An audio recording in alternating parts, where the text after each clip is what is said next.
नमस्कार प्रेक्षको, मराठी महाराष्ट्रामध्ये आपल्या सगळ्यांचं स्वागत आहे। मी संग्राम। भारत देशाला स्वातंत्र्य मिळून 75 वर्ष झाली, म्हणजेच आपण अमृत महोत्सवी वर्ष साजरं करतोय।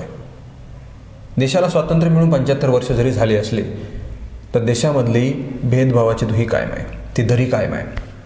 मग जातीभेद असेल, मुलांचा आणि मुलींमधला फरक असेल, हा भेद असेल, गाव आणि शहरामधला भेद असेल, मजूर नोकरदार यांच्यामधला भेद असेल, अनेक प्रकारचे भेदभाव समाजामध्ये अद्यापपर्यंत जिवंत आहेत। आणि हे भेदभाव संपवण्यासाठी एएम संस्थेनं मोठं पाऊल उचललं आहे। काल बीडमध्ये 2 दिवसीय शिबिर पार पडलं। यामध्ये ग्रामीण भागातील मोठ्या संख्येने लोकांनी सहभाग घेतला। काय कशा प्रकारचे भेदभाव त्यांना निदर्शनास आले आकृतीच्या माध्यमातून एएम संस्थेकडे दाखल केले आहेत। कशा प्रकारचे त्यांना भेदभाव समाजामध्ये पाहायला मिळतात हे त्यांच्या शब्दामध्ये त्यांनी सांगितलं आहे। तर एएम संस्थेच्या प्रमुख चारू चौधरी यांनी देखील परखड मत मांडलं आहे। कशा प्रकारे संस्था काम करते पाहूयात। नमस्कार, मेरा नाम चारू चौधरी है और मैं क्लस्टर प्रोग्राम ऑफिसर हूँ एम ट्रस्ट से। एम ट्रस्ट जो है उसकी शुरुआत 1999 में हुई थी। 1999 से इसने काम करना शुरू किया है और हम बहुत सारे मुद्दों पे काम करते हैं, जैसे महिलाएं हो गई, बच्चे हो गए। अभी जो हमारा काम है महाराष्ट्र में 3 डिस्ट्रिक्ट्स में है, जो कि है एक है बीड, एक है अहमदनगर और एक है ओस्मानाबाद। इन तीनों ज़िलों के 20-20 गांवों का हमने चयन किया है जहां पे हम स्पेसिफिकली काम कर रहे हैं। उसके अलावा पूरे स्टेट लेवल पे भी कई सारी गतिविधियां हमारे द्वारा संचालित की जा रही हैं और नेशनल लेवल पे भी कर रहे हैं। और जो मेन फोकस है हमारा वो है शुगर केन कटर्स के इशू। जो गन्ना तोड़ने वाले किसान हैं, मज़दूर हैं, उनके इश्यूज़ को हम सॉल्व करने के लिए काम करते हैं। और ये जो ट्रेनिंग हमने रखी है उसमें हमने जो यूथ हैं, जो कि हमारा आज भी है, हमारा कल है, और यही जो हैं वो लोग हमारे देश में और जो उनके गांव है, इनका जो एरिया है उसमें सोच में बदलाव ला सकते हैं। तो ट्रेनिंग के माध्यम से हमने कुछ कॉमिक्स बनवाई हैं और उस कॉमिक्स के जरिए उन्होंने कई सारे जो यूथ हैं उन्होंने अपने विचारों को व्यक्त करने का प्रयास किया है। तो कई सारी कॉमिक्स हो गई, जैसे कि भेदभाव कैसे होता है लिंग के आधार पर, रंग के आधार पर, पैसों के आधार पर। तो बहुत सारे तरीकों के माध्यम से किस तरीके से भेदभाव होता है और उसको कैसे कम किया जा सकता है, तो हम सभी ने एकजुट होकर प्रयास किया है। एक वर्कशॉप या फिर हम ट्रेनिंग कह सकते हैं, जिसमें हम सभी ने मिलके उस पर काम किया। और हम उम्मीद करते हैं कि जिन यूथ को हम ट्रेनिंग दे रहे हैं वो गांवों में जाके बदलाव लाने का प्रयास ज़रूर करेंगे। भेदभाव बहुत तरह का हो गया। इसमें हमने पहले इन्हीं से पूछा, क्योंकि हर जगह के मुद्दे अलग होते हैं। तो यहाँ पे जब हमने ट्रेनिंग की तो किस तरीके के मुद्दे आते हैं, तो ज़्यादातर जो मुद्दे हैं वो लड़का लड़की में भेद होता है। दूसरा ये हो गया कि यहाँ पे जो गन्ना तोड़ किसानों की बात करते हैं तो वहाँ पे मुकद्दम जो है उन लेवल पे भी भेदभाव होता है, और जो कोयता जो कि वर्कर्स लेवल है वहाँ पर भी भेदभाव निकल के आया है। इसके अलावा आर्थिक व्यवस्था, जो जना पैसे वाला है और जो गरीब है उसमें आया, जो शिक्षित है और अशिक्षित है उनमें भी भेदभाव होता है। तो केवल एक ही स्पेसिफिक मुद्दे पे हमने काम नहीं किया है, बहुत सारे मुद्दे जो हैं वो इसमें निकल के आए हैं। जल्दी शादी कर दी जाती है क्योंकि पैसों की कमी है, या फिर लड़की है तो जल्दी शादी कर दो। तो इस तरीके के मुद्दे बहुत सारे निकल के आए हैं और उनको किस तरीके से ओवरकम कर सकते हैं, कैसे हम उसको ख़त्म कर सकते हैं, उस पर भी हम लोगों ने विचार किया है। जी, जाति और धर्म का भी आया है, क्योंकि मंदिरों में एक कॉमिक्स में निकल के आया है कि नीची जाति के या शूद्र लोग जो हैं, जिनको कहा जाता है सो कॉल्ड, हम नहीं मानते हैं, परंतु जो कहा जाता है कि जो शूद्र जाति के लोग हैं उनको मंदिर में प्रवेश वर्जित है। और अगर मंदिर में वो गलती से चले जाते हैं तो किसी ने कॉमिक्स में डाला है कि पूरा मंदिर धुलवाया जाता है। तो जो भगवान जिसको हम सभी पूजते हैं और हम समस्याओं में उसको याद करते हैं, अपने सुख दुख में याद करते हैं, तो वहाँ पर ये प्रश्न उठाया है हमारे एक युवा ने कि क्या भगवान के लेवल पे भी भेदभाव किया जाता है। तो जाति के आधार पर भी, धर्म के आधार पर भी कुछ कॉमिक्स में निकल के आया है कि जो एक अपनी जाति के लोग हैं उनको सरपंच बनाना होता है, और अगर उस घर में कम लोग हैं या कोई बहुत उम्मीदवार है, बहुत अच्छा काम कर रहा है, परंतु उसकी जाति के घर ज़्यादा नहीं है तो उसका चयन नहीं हो पाता, वो सरपंच नहीं बन पाता है। तो इस तरीके के मुद्दे कई सारे निकल के आए हैं। जाण्याचा एवढाच उद्देश आहे की जो ऊसतोड कामगार आहे त्या कामगाराच्या मुलाला शिक्षण भेटत नाही, चांगल्या सुविधा भेटत नाही, म्हणजे ते कारखान्याकडे त्यांचे आईवडील गेल्यानंतर त्यांना जेवायला भेटत नाही, किंवा शाळेत चांगल्या सुविधा भेटत नाहीत. आणि जे बी आता शासनाने ते जेवणाची सुविधा उपलब्ध केलेली आहे, तरी पण त्यात तात्पुरावा ते भरपूर त्यांना जेवायला भेटत नाही. एकच पदार्थ सारखं ते दिल्यामुळे त्यांना बी जेवण ते भरपूर जेवत नाहीत. त्याच्यामुळे शासनाने त्याच्याप्रती पाठपुरावा करायला पाहिजे, किंवा यांच्या गेल्यानंतर यांच्या पाठीमागच्या मुलाचं नेमकं काय करते, त्यांना अन्न पुरते का, त्यांना शिक्षण भरपूर देतात का. त्यांच्या आईवडिलाचं वृद्ध असल्यामुळे त्यांना बी त्या शाळेपर्यंत जाता येत नाही. ते सुविधा करायला पाहिजे. शाळेत जाण्यासाठी बस पाठवायला पाहिजे. ग्रामीण भागात अजून ती सुविधा पोहोचलेली नाही. ते प्रश्न ह्या लहान मुलाचे आणि ऊसतोड कामगाराचे प्रश्न सोडवण्यासाठी आम्ही MA मध्ये सहभागी झालो. सर, माझं नाव मनीषा स्वामी. मी बीडमधूनच इथं या संस्थेला जॉईन आहे आणि मी ग्रामीण भागामध्ये यासाठी काम करायची माझी इच्छा आहे. मी समाजसेवकमधून पण काम करते आहे.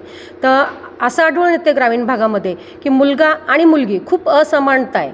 तर त्याच्यामध्ये असं आहे की मुलींना शैक्षणिक बाबतीत पण आम्हाला आढळून आलेलं आहे की मुलींना शाळेमध्ये पाठवलं जात नाही आणि मुलांना शाळेसाठी म्हणजे आम्हा डोनेशन भरून शिकवलं जातं किंवा शहराच्या ठिकाणी पाठवलं जातं. तो एक आम्हाला गंभीर प्रश्न आढळून येतो आहे. आता जरी शासनाने 12वीपर्यंत शिक्षण फ्री केलेलं आहे, पण अजूनही काही गावामध्ये ST बस चालू नाही आहेत किंवा त्या वेळेला येत नाही आहेत. आता मुलगी 7वी ते 8वीला मॅच्युअर होती आहे, तर त्या वेळेला पण घरातल्यांची अशी मानसिकता आहे की मुलीला कोणीतरी बाहेर जाईल, कारण हा खूप हिंसाचाराचा प्रकार पण लोकांच्या समोर येतो आहे आणि मुलीला शिक्षणासाठी बाहेर पाठवत नाही.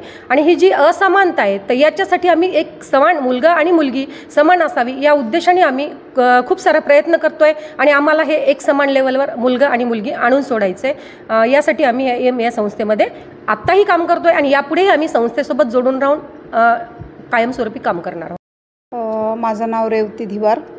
मी बीडमधूनच आहे आणि जे आपल्या भारतामध्ये म्हणता येईल किंवा मग भारतामध्येच जास्तीत जास्त महाराष्ट्रामध्ये अंधश्रद्धा खूप अशी वाढलेली आहे.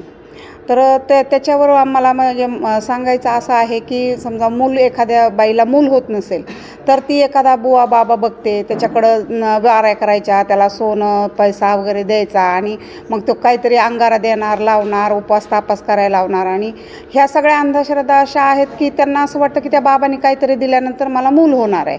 पण हे असं काही होत नाही, कारण स्त्री आणि पुरुष हे जर एकत्र आले तरच त्यातून आपल्याला मूल होण्याचे चान्सेस आहेत.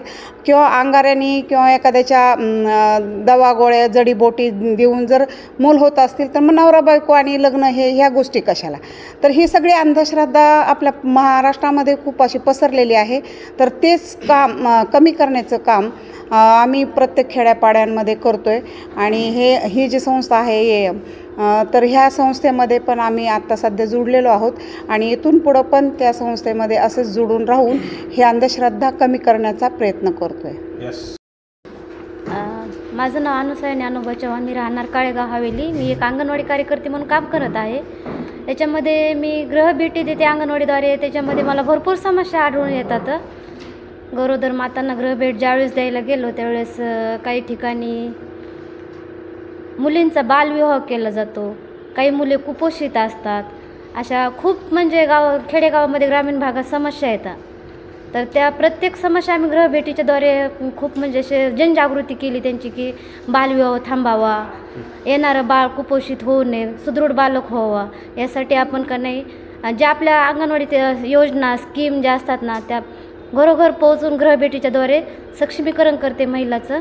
याबद्दल मी माझे 2 शब्द बोलून या संस्थेची मला थोडी आवड लागली. म्हणून इथून येता तोडगा कामगारांची पण त्याच्यामध्ये आमच्याकडे नोंदी झालेल्या असतात. ज्यावेळेस ते जातात त्यावेळेस 1 महिन्यापूर्वी आम्ही त्यांच्या नोंदी घेतल्या जातात ऊसतोड कामगाराच्या.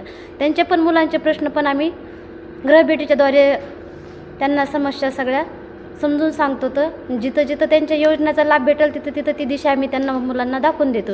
जिल्हा परिषद शाळेत किंवा जे कुठं वसतिगृह असेल तिथं त्यांचं नियोजन केलेलं असतं तिथं. पण त्यांचे आईवडील सोडून गेल्यानंतर मुलांचे भरपूर प्रश्न असतात ऊसतोड कामगारांचे. पण ते शिक्षणापासून आणि आहारापासून वंचित राहू नये म्हणून याची आम्ही खूप काळजी घेत होतो. आणि इथून पुढं पण आम्ही या संस्थेला जोडून मन लावून हे काम करू. एवढा आभार मानते मी. सर, माझं नाव विद्या अभिमन्यू तुर्कमारे आहे आणि मी हे ऊसतोड कामगारांच्या मुलांसाठी ह्या संस्थेशी जोडलेले आहे. त्यांचे काही प्रश्न असतील किंवा त्यांना हे लहान मोठे ज्या त्यांच्यासोबत घटना घडतात त्याच्यातून काही मार्ग काढण्यासाठी किंवा त्यांना ज्या योजना माहीत नाही त्यांच्यापर्यंत पोहोचवण्यासाठी आम्ही ह्या संस्थेशी जोडलेलो आहोत. त्यापैकीचा असं एक म्हणजे मुलगा असतो आणि 2 आईवडील शेतकरीच असतात आणि ते अधूनमधून ऊसतोडीसाठी मुलाला पण आपल्या घेऊन जातात ना कारखान्यावर. आणि त्या ठिकाणी गेल्यानंतर त्यांच्यावर परिस्थिती कधी कधी अशी ओढवते की त्यांना दुखापत इजा पण होती, कधी त्यांचा हात तुटतो. अशा प्रकारच्या ह्यांच्या व्यथा आहेत. काही मुकादम लोक समजा त्यांना मदत पण करतात, काही त्यांच्या अडचणी समजून पण घेत नाहीत. मग त्यावेळेला त्यांचं काम पण बंद पडतं आणि पैशाचा प्रश्न निर्माण होतो. मग अगोदरच दिलेले असते तर परत आणखी द्यायचे म्हणल्यानंतर ते थोडा विचार करतात ना, मग द्यावं की नाही द्यावं. त्यावेळेस त्यांना ते संभ्रमात पडतील की आता दवाखान्याचं जवळ नसेल कारखान्याच्या ठिकाणी, मग आपण कसं जायचं, त्यावेळेला त्यांना कोणता उपचार करायचा आणि पैसे पण नसतात जवळ. मग एखाद्या मुकादमाने जर दिले ठीक आहे, नाही दिले तर त्यांच्यापुढं असे गंभीर प्रश्न निर्माण होतात. मग ह्याच्यासाठी आपण त्या लेवलवर जाऊन सगळ्यांशी भेट घेऊन गावागावामध्ये जाऊन त्या मुकादमापर्यंत असो किंवा काम करणारे गरीब लोक मजदूर असोत किंवा शेतीवाले लोक असोत किंवा अशिक्षित मुलं असोत, त्यांच्यापर्यंत आपण जायचं, त्यांना ह्या थोड्याशा गोष्टी समजून सांगायच्या आणि त्यांचं शक्य होईल तेवढं मार्गामध्ये आपण त्यांच्यात बदल करायचा थोडं. नमस्कार, माझं नाव बाजीराव शंकरगिरी, मी बीडमधूनच आहे.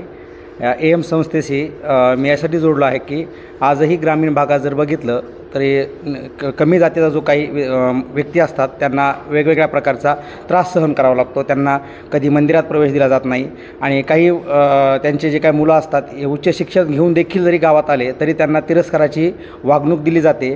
ही दरी मिटवण्यासाठी आम्ही AM या संस्थेमध्ये जोडलो आहोत आणि या संस्थेमार्फत आम्ही हे जातीभेद जो काय आहे हा दूर करण्यासाठी आम्ही प्रयत्न करणार आहोत.